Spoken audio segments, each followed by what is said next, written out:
Hello everyone, welcome back to my channel. जो आज हम टॉपिक डिस्कस करने वाले हैं that is direct digital radiography. हमने अपनी प्रीवियस वीडियो में कवर करा था इनडायरेक्ट डिजिटल रेडियोग्राफी, जिसमें हमें ये देखने को मिला था कि जो हमारी एक्सरेज हैं वो हमारी डिजिटल सिग्नल में कैसे कन्वर्ट हो रही हैं इनडायरेक्ट डिजिटल रेडियोग्राफी में। उसमें हमने पढ़ा था कि वो स्टेप बाय स्टेप कन्वर्ट हो रही है, पहले लाइट फोटोन में, फिर इलेक्ट्रॉनिक सिग्नल में, और फिर हमारी क्या होती है, डिजिटल सिग्नल में कन्वर्ट होती थी। आज जो टॉपिक हम डिस्कस करने वाले हैं that is direct digital radiography है।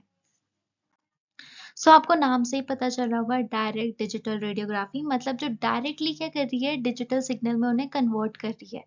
ये कैसे कन्वर्ट करती है? जो हमारा डायरेक्ट डिजिटल रेडियोग्राफी होता है, ये क्या इस मटेरियल का बना हुआ होता है, एमरफस सेलेनियम, जो कि क्या होता है, एक फोटो कंडक्टिव मटेरियल होता है, जिसका काम क्या होता है कि एक्सरेज को डायरेक्टली क्या करना करना इलेक्ट्रॉनिक सिग्नल में कन्वर्ट करना।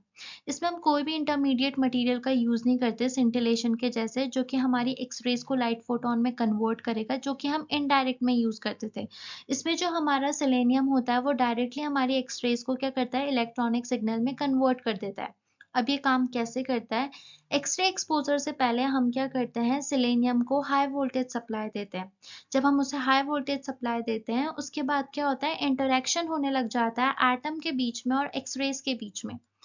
अब जब एटम और एक्सरेज के बीच में इंटरेक्शन होता है तो इलेक्ट्रॉनिक चार्ज का क्या होता है, प्रोडक्शन होने लग जाता है। वो जो चार्ज होते हैं वो कैपेसिटर में स्टोर होता है, और टीएफटी के थ्रू हमारा क्या होता है, एम्पलीफाई होता है और डिजिटाइज होता है, ताकि हमें क्या मिल सके, हमारी इमेज मिल सके। ठीक है। टीएफटी सेम वैसे ही काम करता है जैसे कि हमारा इनडायरेक्ट में काम करता था। डायरेक्ट डिजिटल रेडियोग्राफी कैसे काम करती है? हम एमरफस सेलेनियम मटेरियल को पहले हाई वोल्टेज सप्लाई देते हैं एक्सरे एक्सपोजर से पहले।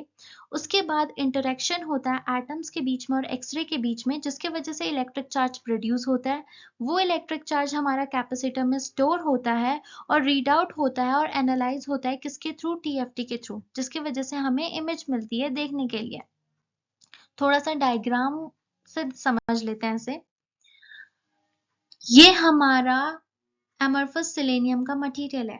इसे हमने क्या दिया, हाई वोल्टेज सप्लाई दी।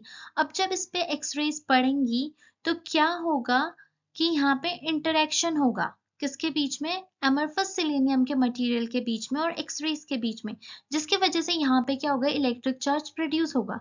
अब ये इलेक्ट्रिक चार्ज यहाँ कैपेसिटर में स्टोर होगा और ये हमारे टीएफटी पे पड़ेगा। अब टीएफटी इसे क्या करेगा, एम्पलीफाई करेगा और डिजिटाइज करेगा, ताकि वो हमें इमेज दे सके। ठीक है। तो ऐसा हमारा डायरेक्ट डिजिटल रेडियोग्राफी काम करती है। और हमने इनडायरेक्ट डिजिटल रेडियोग्राफी में क्या देखा था कि जो हमारा सेंटिलेटर होता है वो जब उस पर एक्सरे पड़ती है तो वो उसे लाइट में कन्वर्ट करता है। लाइट जब फोटो डायोड पे पड़ती है तो वो उसे क्या करता है, इलेक्ट्रॉनिक सिग्नल में कन्वर्ट करता है। और जो हमारा इलेक्ट्रॉनिक सिग्नल है जब वो टीएफटी में पड़ता है तो वो उसे डिजिटल सिग्नल में कन्वर्ट करता है। ये तो हमारी थिन फिल्म ट्रांजिस्टर की बात थी। अगर हम सीसीडी में देखें तो सीसीडी में भी सेम ऐसा ही होता था। पहले हमारी एक्सरे सेंटिलेटर में पड़ती थी, जो उसे क्या करता था, लाइट फोटोन में कन्वर्ट करता था। लाइट फोटोन लेंस या फिर फाइबर ऑप्टिक्स के थ्रू हमारी सेंसर चिप में गिरती थी, बोले तो सीसीडी में चिप गिरती थी, जो कि क्या करता था, उसे डिजिटल सिग्नल में कन्वर्ट करता था और फिर हमें हमारी इमेज मिलती थी। तो ऐसे हमारे डायरेक्ट और इनडायरेक्ट रेडियोग्राफी डिटेक्टर्स काम करते थे, जो कि हमारी एक्सरेज को डिजिटल सिग्नल में कन्वर्ट करते हैं। नेक्स्ट हम पढ़ लेते हैं कि हमारे डिजिटल रेडियोग्राफी का एडवांटेज क्या है। डिजिटल रेडियोग्राफी जो होता है ना, इसमें रेडिएशन डोज कम होता है। इसमें हमारा टाइम भी बच जाता है, क्योंकि इसमें फिल्म प्रोसेस करने के लिए ना ही हमें डार्क रूम की ज़रूरत पड़ती है और ना ही हमें सीआर रीडर की ज़रूरत पड़ती है। क्योंकि हमारे डिटेक्टर डायरेक्टली कंप्यूटर से अटैच होते हैं, इसलिए हमें डायरेक्ट इमेज मिल जाती है। सेकंड चीज़ जो इसमें है, इसमें हमें एक अच्छी इमेज क्वालिटी मिलती है। सेकंड, क्योंकि डार्क रूम का यूज़ नहीं हो रहा है तो फिल्म केमिकल की ज़रूरत नहीं पड़ती फिल्म को प्रोसेस करने के लिए, और एलिमिनेशन हो गया हमारे डार्क रूम का। सेकंड हम बात कर लेते हैं कि इसका डिसएडवांटेज क्या होता है। क्योंकि डीआर हमारा बहुत ज़्यादा एक्सपेंसिव होता है तो हर कोई इस चीज़ को क्या करता है, अफोर्ड नहीं कर सकता। और सेकंड चीज़ होता है, जो हमारा डिटेक्टर है वो फ्रेजाइल होता है। फ्रेजाइल बोले तो डिटेक्टर जो होता है वो हमारा कमज़ोर होता है। नेक्स्ट हम इसमें कवर कर लेते हैं कि हमारे सीआर और डीआर में डिफरेंस क्या होता है। जो हमारा सीआर होता है वो एक मॉडरेट कॉस्ट का होता है और डीआर जो होता है वो उससे थोड़ा सा एक्सपेंसिव होता है। सीआर में हमारी जो इमेज होती थी वो हमें आईपी प्लेट के थ्रू मिलती थी, जिसमें हम क्या करते थे, इमेज को कैप्चर करते थे। और जो हमारा डीआर होता है उसमें हमारा डिटेक्टर हमारी इमेज को कैप्चर करता है।